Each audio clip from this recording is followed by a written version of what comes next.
Hello, this is Jay. And Jack. Here to talk about Jay and Jack Plus, our new podcasting venture where we do podcasts about Fringe, Games of Thrones, Firefly, The Married Man Show, Jay and Jack TV, and more. And it's only for 1 penny for the first month, and that is awesome. So you can check that out, jayandjacktv.com. Click on the Plus feed, become a member for only 1 penny. You can try it for a penny, 1 month for a penny. So check it out. Hasta luego, and goodbye. Bye. Who's Damon Lindelof?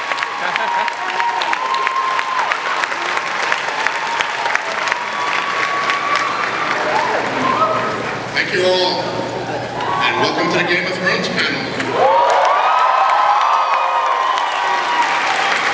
Welcome to you who managed to get in here.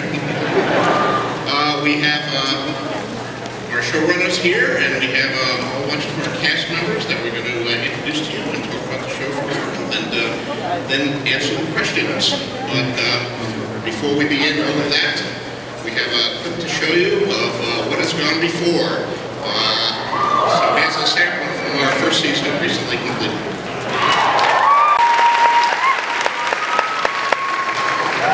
That's pretty amazing work. They managed to cover in 10 minutes what took me 1,200 pages. It was an extraordinary first season, and I want to bring out some of the people who made it so extraordinary. So I'll bring them out one by one, and let's start with the Kingslayer, Sir Jaime Lannister.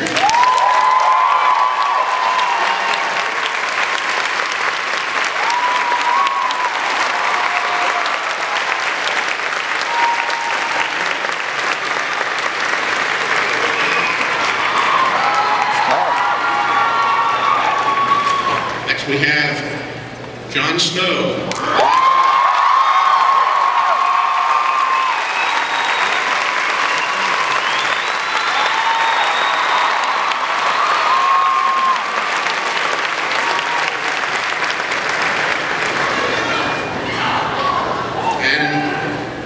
Queen you love to hate, Cersei Lannister.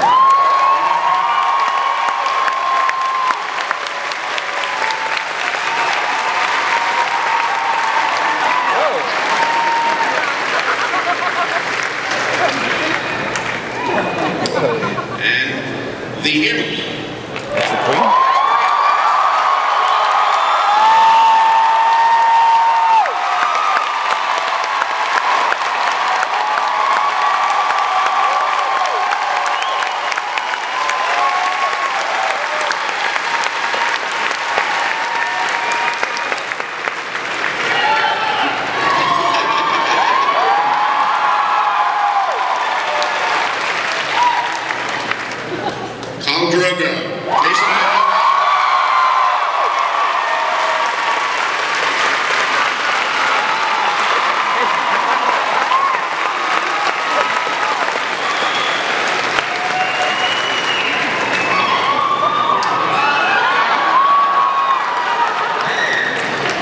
Queen Daenerys Stormborn.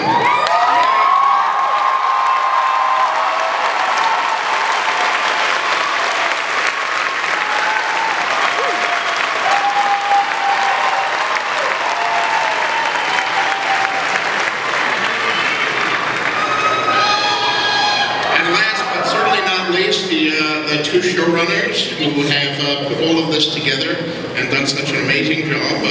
Big Head and Little Head, I'm not sure which is which here, but David Benioff and D.B. Weiss.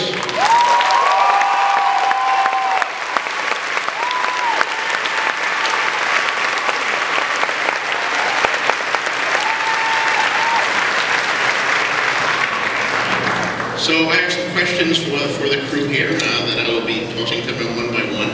And then at a certain point we will open it up for questions from the floor. So think of some good questions. But not for a while yet. So the last one comes first. So let's start with David and Dan here about how this all started. What was your first introduction to the books? How did you get involved in this this madness? Well, yes. And about 6 years ago, your agent was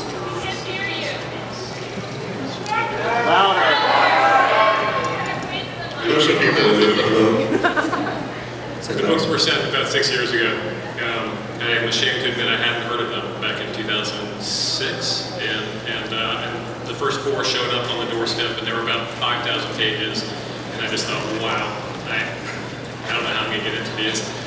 But I remember the scene that I did get into it. It's basically when you just saw it there when Bran gets pushed out the window. And from that moment on, I was completely hooked. Had the same experience that so many millions of readers have had, where it's like crack on paper. You can't stop. And at the time, people said, people were talking about doing it as a movie. And various people from movie studios would call and say, "I've figured it out. I've cracked it. I know how to make this into a 2.5-hour movie." 2.5-hour PG-13 movie. 13, yeah. So we couldn't understand that. I remember very distinctly calling you, George. Oh, we have a third. Do you mind? My husband. Is that not yours? This is a reserve. Oh, okay. Excuse me? Sorry, young man.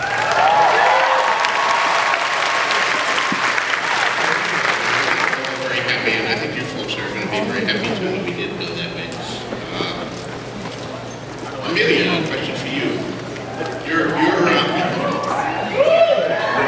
Your story is quite the Cinderella story. Like you came to this project right out of drama school. Yeah. Would you? I mean, if you could go back in one of these many DeLorean time machines you see around the thing and talk to yourself 3 years ago, what advice would you give about what lies ahead of you?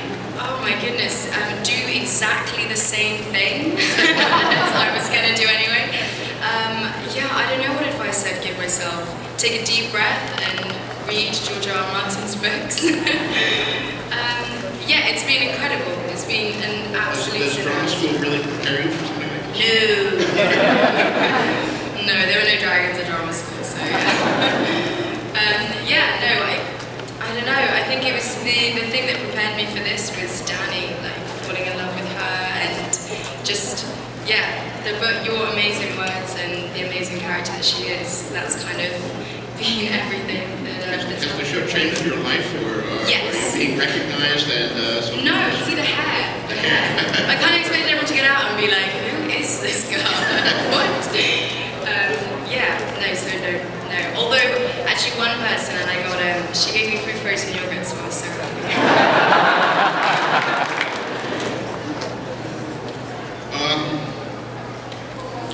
Lena, one for you. You played a hero in the Saratoga Chronicles. And now you're playing a character that many of these people hate. Don't ask that question. How is that different for you? How do you prepare for that as an actress? What do you prefer? Well, it's kind of fun to be able to play a character who isn't trying to be morally good. So it's kind of fun, you know, I mean, I'm not playing to please anybody, but I have to say, people come out and say, I hate you, it's kind of hard. I can handle it. Do you like Cersei? I love her, I think she's misunderstood. She loves her children. She loves her children. Extremely misunderstood. Nikolai. This is your first Comic-Con, you just told me. Now, you've started in New Amsterdam, and you started in virtuality, and now in this. Are you a secret science fiction fantasy geek? It's not a secret, no. I'm a fan.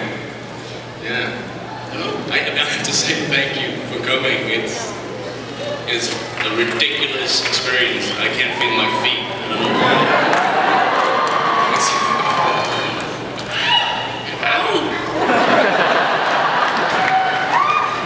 I know as an actor, over the years you've probably gotten many good reviews and many bad reviews, as usually comes, but did anything in your past prepare you for the intense internet discussion of your nose?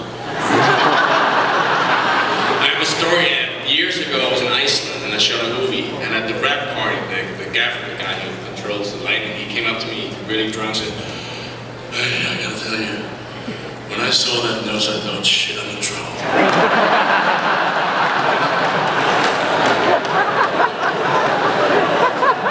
sitting here now.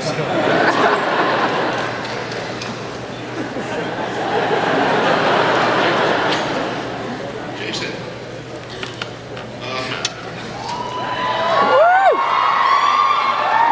I have to ask you this one. I have a serious question, but first I have to identify this. If you are in the geek capital of the world here, and I know there's a question that's on the minds of half of the people here, which is, and I've got to ask it, who would win, Khal Drogo or Conan?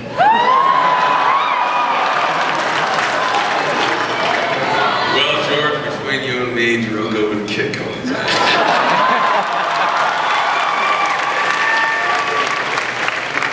Drogo over here. He'd probably say something like,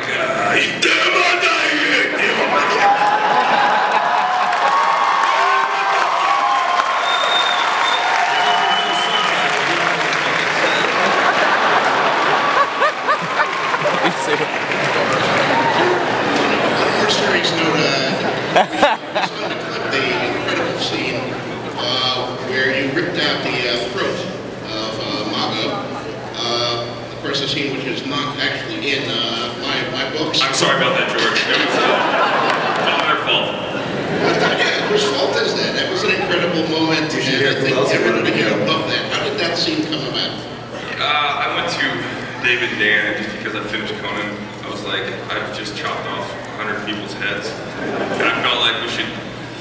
Drogo's just such a badass. I wanted just to do one scene, and I wanted to. The most intimidating thing to me would be to like not even use a weapon and just to take his weapons out. If he said something, my wife had a dream, and I wanted to rip someone's throat out.